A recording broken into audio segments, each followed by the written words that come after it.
for us to have the power of Christ working sanctification in us, we must receive him. How? It says, even to them that believe on his name. We must have faith in Christ. We must have faith that this power can break us free from sin. But then what is faith?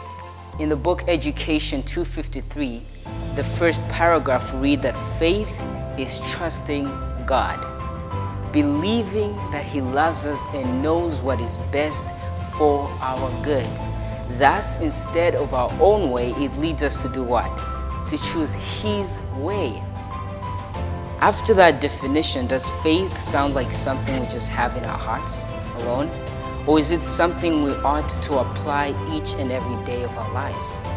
And it continues explaining that in place of our ignorance, it accepts his wisdom. In place of our weakness, his strength. In place of our sinfulness, his righteousness. Sometimes we look to ourselves too much and forget that there's a power beyond our powerlessness. And it doesn't really take that much faith. Christ said only faith, like a mustard seed, can move mountains.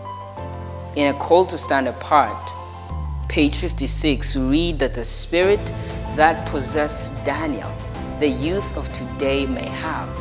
They may draw from the same source of strength, possess the same power of self-control, and reveal the same grace in their lives, even under circumstances as unfavorable. I do agree that the circumstances today are unfavorable. Temptations and trials assail us at every turn. But then we can, through the same source of strength, through the same power, reveal the same grace in our lives. Does God change? No. So where is that spirit that moved Elijah and made him call the whole and entire Israel to repentance?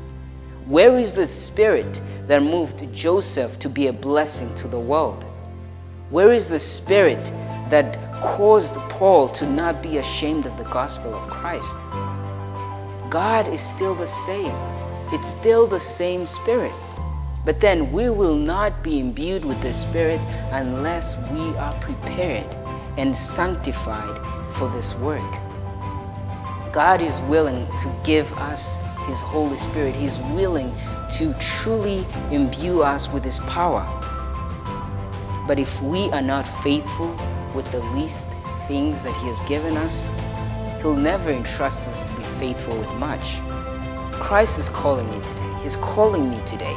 Let us give him our minds. Let us let him in our lives and cooperate with him on this work of sanctification. He's asking you to let him in. He's asking you to give him your mind. My son, give me thine heart, and let thine eyes observe my ways.